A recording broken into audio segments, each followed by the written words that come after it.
श्रीनाथजी गुरुजी को आदेश, माया स्वरूपी सद्गुरु मच्छिंद्रनाथ महाराज जी को आदेश, शंभू जति श्री गुरु गोरक्षनाथ महाराज जी को आदेश, नाथ शिरोमणि जालिंद्रनाथ महाराज जी को आदेश, राजयोगी श्री गणेशनाथ महाराज जी को आदेश, नवनाथ चौरशे सिद्धों को आदेश, अलख पुरुष को आदेश आदेश आदेश। मागच्या व्हिडिओमध्ये आपण वारकरी संप्रदायात केली जाणारी दिंडी किंवा वारी याबद्दल जाणून घेतलं। आता या व्हिडिओमध्ये ज्या भक्तांना, ज्या श्री विठ्ठल महाराजांच्या अनुयायींना त्यांच्याजवळ एकादशीच्या दिवशी, खास करून या आषाढी एकादशीच्या दिवशी जाता येत नाही, काही कारणास्तव भेटता येत नाही, त्या भक्तांनी काय करावं हे मी आज या व्हिडिओमधून सांगणार आहे। आत्ता येत्या काही दिवसात आषाढी एकादशी येते। वर्षातून आषाढी एकादशी आणि कार्तिक एकादशी ह्या दोन एकादशा श्रीकृष्णाला अतिप्रिय आहेत। त्या व्यतिरिक्त महिन्यातून येणारी दोन एकादशी म्हणजे शुक्ल पक्षातली एकादशी आणि कृष्ण पक्षातली एकादशीला खूप महत्त्व आहे। एकादशीच्या दिवशी कित्येक जण व्रत ठेवतात, त्यांचा उपवास असतो, पण ह्या दोन एकादशी, कार्तिक महिन्यातील एकादशी आणि आषाढ महिन्यातील एकादशी, ज्याला आपण कार्तिकी एकादशी म्हणतो आणि आषाढी एकादशी म्हणतो, या दोन एकादशीला नेमकं करायचं काय? तर कार्तिकी एकादशीला काय करायचं यावरती मी नंतर व्हिडिओ बनवेनच, पण सध्या आषाढी एकादशी येते आणि ज्या लोकांना आषाढी एकादशीला पंढरपुरात जाणं शक्य नाही, त्या लोकांसाठी मी आज हा व्हिडिओ बनवतो आहे। तर चला, खूपच व्हिडिओ मोठी होईल, त्यामुळे लवकरच व्हिडिओ सुरुवात करूया।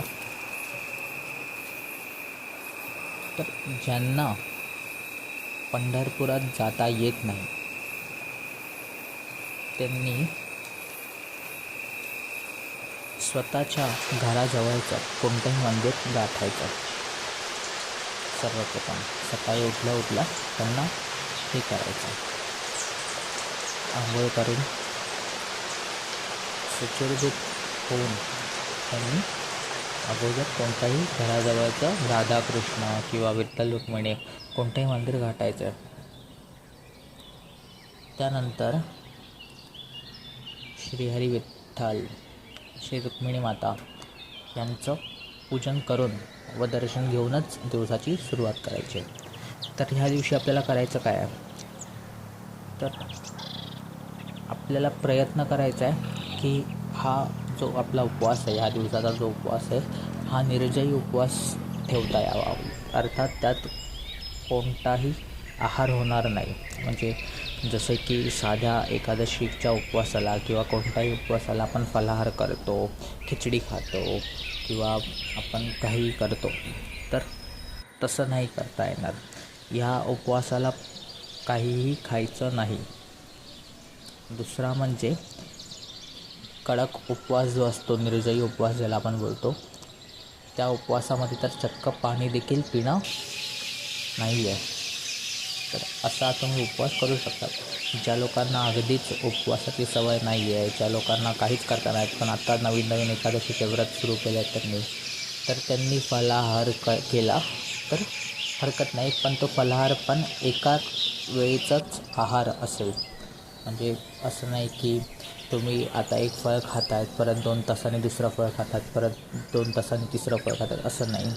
एकाच वेळी थोडं फलाहार केला तर हरकत नाही। पण जे लोक नवीन आहेत त्यांच्यासाठी, जे लोक मध्यम श्रेणीचे आहेत त्यांनी फलाहार न करता फक्त उपवास धरणं हे अपेक्षित आहे। आणि जे उच्च कोटीचे भक्त आहेत, साधक आहेत, ज्यांना उपवास जमतो, कडक उपवास करू शकतात, त्यांनी निर्जयी उपवास ठेवणं अपेक्षित आहे। तर ह्या उपवासाने काय फायदा होतो? आता कित्येक जण म्हणतात की हे सर्व पाखंड आहे, देव कधी उपवास मागत नाही, देव कधी मागत नाही. खरं आहे तुमचं, पण जर आपल्याला परम ईश्वराची प्राप्ती करून घ्यायची आहे तर आपल्याला मोहातून सुटावंच लागेल. आणि मोहातून सुटणं म्हणजे आपल्याला भक्तिमार्गात मीराबाई, संत तुकाराम महाराज, संत एकनाथ महाराज हे आदर्श घेऊन चालावे लागतील. आता आज भक्ती सुरू करून आपण लगेच त्यांच्यासारखे होणार का? नाही होणार. प्रत्येक देहाची एक कालखंड असतो. त्या कालखंडामध्ये तो वेगवेगळ्या टप्प्यातून जात असतो आणि त्या टप्प्यातून जाताना त्याला भक्तिमार्ग नव्याने उलगडत असतो. तर असं करत करत करत करत हळूहळू करून तो त्या पदवीवरती जाऊन बसतो. पण ती जी त्याची टप्पा घेण्याची जी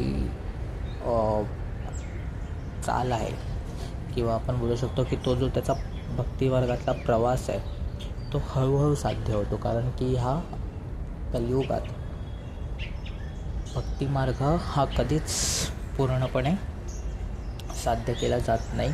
लगेच आपण उच्च कोटीवरती नाही पोचत, आपण हळूहळू जातो. कारण की या गोष्टी आपल्याला गुरुकृपेने, ईश्वर कृपेने हळूहळू साध्य होतात. आणि ईश्वर कृपा प्राप्त करायची असेल तर आपल्याला सर्वात आधी मोह सोडावा लागेल. आणि मोह सोडायचा असेल तर साठी छोटे छोटे पाऊलं उचलणं गरजेचं आहे. आणि ती छोटी छोटी पाऊलं म्हणजे कुठली? तर हेच असं व्रतवैकल्य करणं, उपवास धरणं. परत अजून एक एकादशीचा असं कुठं उल्लेख कोणी जास्त करत नाही या गोष्टीचा, पण मी सांगतो की एकादशीच्या दिवशी दुसराच आहारच एक गोष्ट नाही आहे.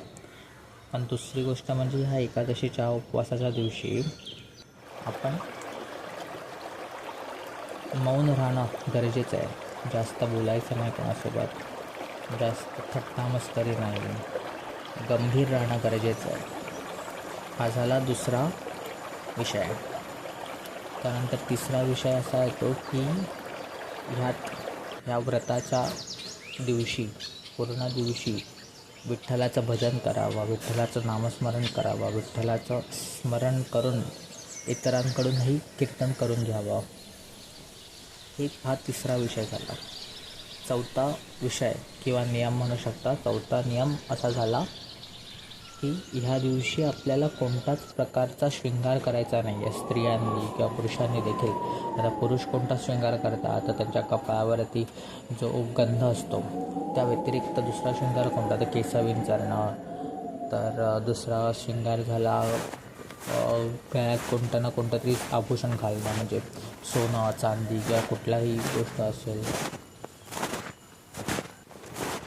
तर हा झाला चौथा विषय. पाचवा विषय अजून एक छोट्याशा गोष्टीचा आहे की जेव्हा आपण निर्जयी उपवास ठेवतो, एवढा मोठा कडक उपवास ठेवतो, त्यावेळेस कित्येक लोकांना मी पाहिलं अत्तर लावतात, सुगंधित द्रव्य लावतात. तेही करणं निषेध आहे उपवासाच्या वेळी. हा जेव्हा प्रसाद स्वरूप रुक्मिणी देवी राधेचं जेव्हा आपल्याला सुगंधित अत्तर भेटतं ते ग्रहण केलेलं चालतं.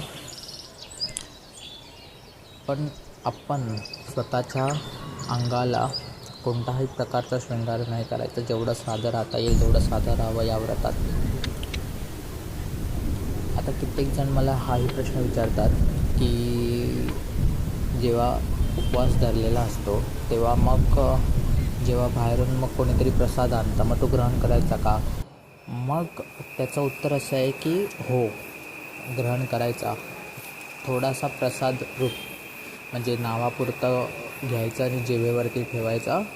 प्रसादाचा अपमान करू नये, कारण की प्रसाद हा स्वतः त्या ईश्वराचं घरी आगमन असतं आणि त्याचं ग्रहण करणं ह्यातच ईश्वराची प्राप्ती करून घेण्याचा असा एक आपल्याला गुप्त भाग जाणला जातो. त्यामुळे प्रसाद उपवास असला तरी ग्रहण करू शकतो, कोणताही प्रसाद असू देतो. ठीक आहे. तर हा व्हिडिओ आपण इथेच संपवूया. जर व्हिडिओ आवडला असेल तर लाईक करा, बेल आयकॉनवर क्लिक करा, जेणेकरून तुम्हाला येणारे प्रत्येक व्हिडिओची नोटिफिकेशन लगेच भेटेल. चॅनलवर नवीन असाल तर सबस्क्राईब मात्र नक्की करा. श्रीनाथ महाराजांच्या चरणी ही प्रार्थना असेल की सदैव माझे भक्त मंडळी, साधक व इतर अनुयायी सुखी, समाधानी व उदंड आयुष्य लाभून नेहमी त्यांच्या कार्यात त्यांना यश भेटेल. अलख निरंजन आदेश.